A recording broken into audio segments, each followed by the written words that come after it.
আসসালামু আলাইকুম। আজকে আপনাদের সাথে একটা ইম্পর্টেন্ট জিনিস শেয়ার করব।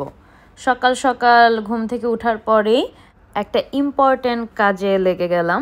অনেক দিন ধরে আমরা থিঙ্ক করছিলাম যে আমাদের বাসার জানালাগুলোতে এমন কোনো কিছু লাগাতে হবে যেটা বাচ্চাদের জন্য সেফ।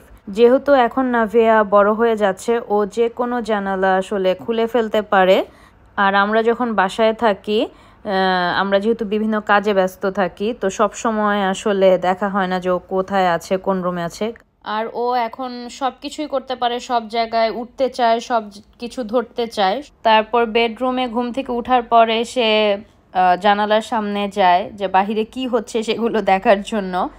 তো এর জন্যই এটা আমরা লাগিয়েছি। যখন এজেন্সিতে আমরা জানিয়েছি, ওরা নিজেদের থেকে লোক এসে দেখে তারপর ওরা চিন্তা করলো যে এভাবে লাগিয়ে দিয়ে গেলে আরও ভালো হবে। তো আমারও দেখে অনেক পছন্দ হয়েছে অ্যান্ড মনে হয়েছে এটা কোয়াইট সেফ। আর এটা এতটুকুই খোলা যাবে, তাতে বাহিরের বাতাসটাও ভিতরে ঢুকবে আর রোদও ভালো আসবে। আর নাভিয়ার জন্য সেফ, যে নাভিয়া এর থেকে বেশি এটা খুলতেও পারবে না। আর এটা লাগানোর পরে ওরা চাবিও দিয়ে দিয়েছে। যদি আমাদের কখনো মনে হয় যে না আমরা এটা পুরা খুলতে চাই, তাহলে চাবি দিয়ে পুরা খুলে ফেলা যাবে, তখন আরও বেশি ওপেন করা যাবে জানালা। কয়েকদিন আগে আমি একটা ভিডিও দেখেছিলাম, ইটালির একটা বাচ্চা জানালার সামনে খেলতে গিয়ে তার অ্যাক্সিডেন্ট হয়েছে, দেখে আমার অনেক খারাপ লাগছিল। তো এইটা একদম আর্জেন্ট হয়ে গিয়েছিল ঠিক করা। এই যে এরকম নাইসলি নাভিয়ার জন্য এখনই আমরা তো গরমে খুব কষ্ট করতাম, খুলে রাখতে পারবো। আর আমরা যদি আরো খুলতে হয় কখনো, এটা দিয়ে আমরা এখানে চাবি দিয়ে খুলে এটা পুরোটা খোলা যায় আবার। সো মেইনলি ইউরোপে আমার মনে হয়, তারপর আমি জানি না অন্য কোনো দেশে ম্যাক্সিমাম জানালাগুলো এরকম টাইপেরই হয় না, কিন্তু ওরা চাচ্ছিল কি যে এখান থেকে পুরাটাই ফিক্স করতে, এটা করা যায় এখান থেকে লাগিয়ে, কিন্তু ওরা ওইটা পারছিল না, কারণ ওদেরকে বলে নাই যে এটা এইরকম উইন্ডো, যার কারণে এটা করে দিয়ে গেল যে এইভাবেও করে দেওয়া যায়। কিন্তু ওইভাবে করলে হতো কি যে এই জিনিসটা লাগতো না আর কি, বুঝতে পারছো? এটা যেমন একটু দেখা যায় ভিজিবল, তখন আর দেখা যেত না। কিন্তু এইটা আমি ভিডিওটা এর জন্যই করছি যে যাদের এইরকম টাইপের জানালা এন্ড বাচ্চা বাসায় আছে, তারা এইরকম যদি লাগিয়ে নেয় তাহলে সেফ। হ্যাঁ, এটা এর বেশি খুলবে না, এখন আটকে দিল, এর বেশি খুলবে না। হ্যাঁ, তো বাসায় যাদের বাচ্চা আছে এরকম যদি আপনারা লাগান, তাহলে মোটামুটি বাচ্চারা যারা, স্পেশালি নাভি এখন বড় হচ্ছে, ও এখানে রিচ করতে পারে, ও উঠে যায়, তো এটা রিস্কি, কারণ সাথে যেহেতু একদম রোড। আর আমরা 5 তলায় থাকি।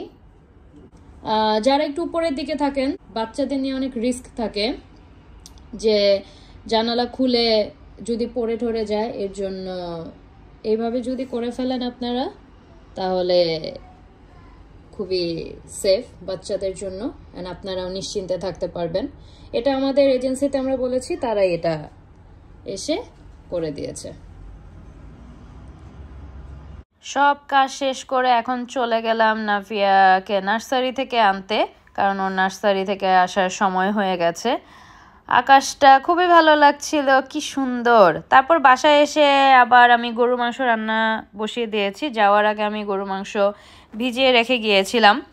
আর রান্নার সময় এই অ্যালোভেরা গাছটা দেখছিলাম, এটা আমার চাচি শাশুড়ি আমাকে দিয়েছে। অনেকটাই বড় হয়ে গেছে, খুব সুন্দরও লাগে এখন দেখতে। আরও বড় হলে এইটা আমি মুখে লাগাতে পারবো। তো আমি গরু মাংস আসলে রান্না করি কালা ভুনা মশলা দিয়ে। আমি সব সময় এই প্যাকেট মশলাটা ইউজ করি, তাতে রান্না অনেক মজা হয়। আর এই যে দেখেন, আমার চুলার অবস্থা খুবই খারাপ, যখন আমি রান্না করি খুবই ম্যাসিভাবে রান্না করি। তো এই তো রান্না করা শেষ, এখন আমরা ডিনার করব। কিন্তু এইটা আমি আসলে রান্না করেছি তার পরের দিনের জন্য, কারণ পরের দিন আমার কাজ আছে, তখন আমার রান্না করা পসিবল হবে না। আর আমরা এখন ডিনার করব। এই তো ইয়র্কশায়ার পুডিং, তারপর কিছু ভেজিটেবল সতে করে নিয়েছি, আর হচ্ছে চিকেন করেছি, আর কয়েকটা ডিম বয়েল করে নিয়েছি, আর উপর দিয়ে একটু ব্ল্যাক পেপার আর সল্ট দিয়ে দিয়েছি। কলিফ্লাওয়ার পাকোড়া টাইপেরও করেছিলাম। এই দিয়ে আজকে আমরা ডিনার করব। দেখা হবে নেক্সট ভিডিওতে, সে পর্যন্ত ভালো থাকবেন। আল্লাহ হাফেজ, আসসালামু আলাইকুম।